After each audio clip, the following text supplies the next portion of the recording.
For people that see someone who's a beast, who's done great things, you just assume that they're different than you. But then you hear about your insecurities and your pitfalls and all the things that went wrong with you, and you realize, well, God damn it, those are the same things that go wrong with me. Like maybe I have that inside of me and I've just never summoned it. You have these tools. Your life was basically the perfect grounds for training for where you need to go in your life. All the beatings, all the bullying, all the, you going through learning disabilities, all the struggles. It was the absolute perfect training ground for you to go to where you need to go. And that's how I started looking at my life versus woe is me, poopy pants, kick a rock down the street mentality. It was, God just hooked you right up. He hooked you right up, man, with the perfect place. You were training for the first 18, 19, 20, you were training for this stuff, man. Your struggle is what made you who you are now. So I started flipping this into a whole different, I started being a master of what I was scared of. I was scared of my mind. And I became literally a master of that mind. And that's what now, from now on, it sets me apart from most people. I started diving into that.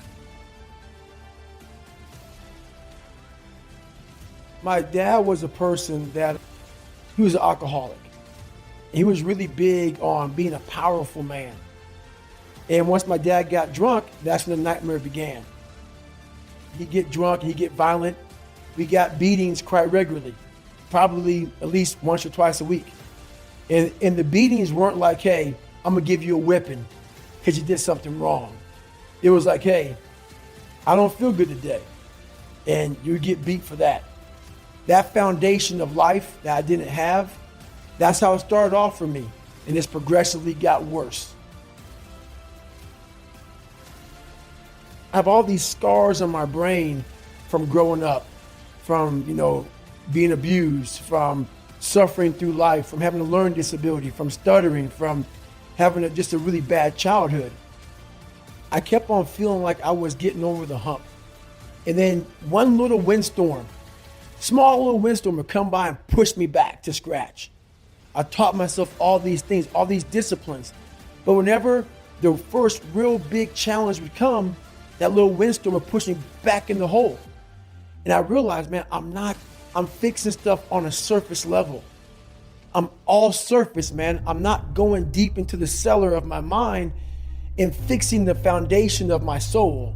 My soul is broken. I knew I could fix it, but I was afraid to go back.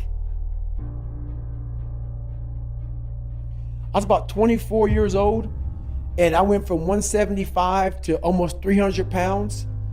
And that's when I sat down on my couch and realized we got to go back. And it started with me going back to my father.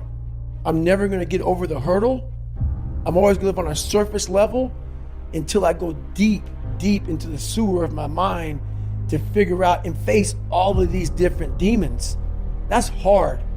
I came from a place that truly damaged my mind, damaged my soul, and now I have to go back on my own to face this shit. At 24 years old, this haunting fucking voice in my head kept on saying, man, we gotta go back. The only way we can go forward is to go all the way back. And that's very scary to do for everybody. So what you have to start doing is realizing that no matter where you're at in life, I got called nigger a lot. My dad abused me. Learning disability, stutters, immaturity, insecurities, self-doubt, so much crap on top of me. No one's coming back to help me. So it starts with that person in that mirror. You have to realize you are on your own now. On earth, it's a very lonely journey. I have to face myself. And you have to own all those things that people may have done to you. Now it's yours. You got to own it. It's yours now to fix the problems that people did to you. It makes no sense. It's not fair. I get it. But if you live in that woe is me mentality of guess what? My dad did this to me. My mom did this to me. People who bullied did this to me. You're going to always live right there. You have to figure out ways to move forward. You are doing this to yourself. Yes, people may have helped you get there, but it's now on you.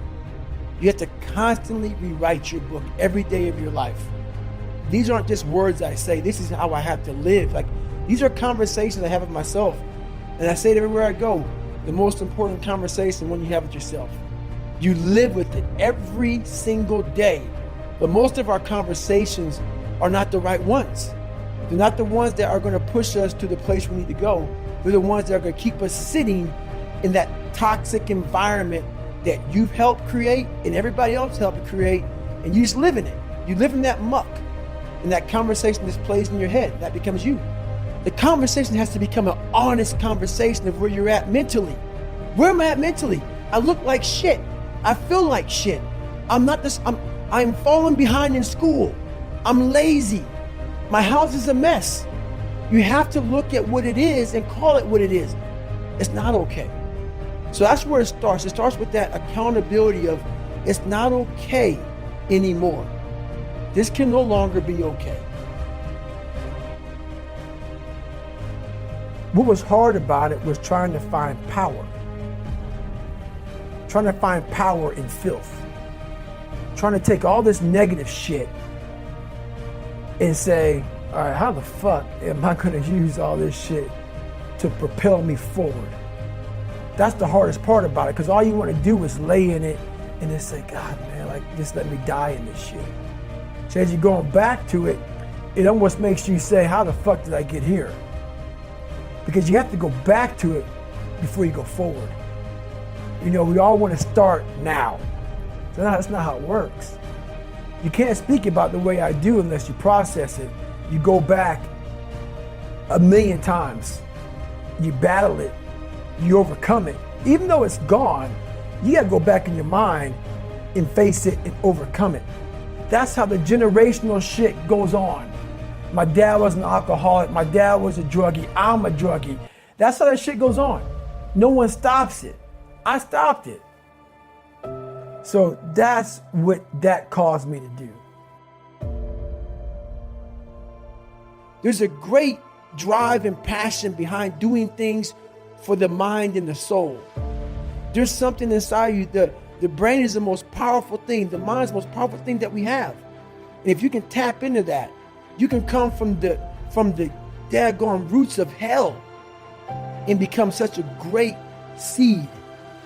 A powerful seed that can grow into some great daggone garden. And people don't get that. It's all up here. The power and the magic's up here.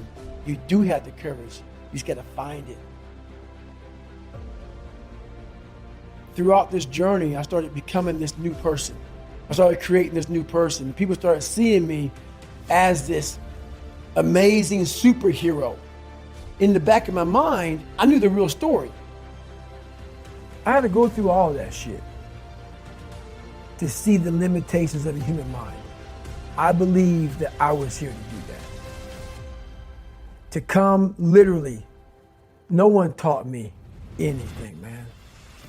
To say, all right, man, what are we capable of? I had to be that guinea pig. And now, because I was that guinea pig, other people are learning from me. Not having to go through everything I went through. But now, I have the answers to a lot of these. For my students, people who are listening to me, I have answers for you. Some people really understand how I think. The very primitive way in how I think. Some people, this is like, hey man, you got problems, you have issues. I got it. You need another teacher. But a lot of people say, you know what, I get it, man. But the people who get it, a lot of people either want to be better, come from a very dark place, come from a place where they're fucking hiding from something, and they don't want to be exposed. Those are the people who understand can't hurt me. The book can't hurt me. Those people who say, no man, fuck this, man. It's time to be exposed. The only way you can help people out is let them know that this is possible. So I had to go back and say, this is where I come from. And where I come from is hell. Being in the game, you didn't have to be the biggest, the fastest, or the strongest. You just had to be totally dedicated to it. And I was more dedicated to the effort part of it, you know. And so I always was around athletes who was much better than me. I never really found too many people that would just beat me in pure effort. And then once I figured out that it wasn't really about the sport, it was really about a lifestyle, about really challenging yourself to hone in on different things, to be disciplined with life. When you see transition really start to happen, when you really want to transition into something, master it. There's no limits. You know, don't let the world ever put limits on you. You can do anything you want to do, but make sure if you have a vision, make sure the vision is written. You know, make sure you have something to actually chase and not just hoping and wishing and all these different things. So I tell guys this all the time: put your plan together and then work the plan. Don't work somebody else's plan. Right? That's one thing about the league. I love the league, but the league is somebody else's brand, right? You have to create your own brand yourself. And your brand is whatever you feel like doing, whatever your heart is passionate about, chase it.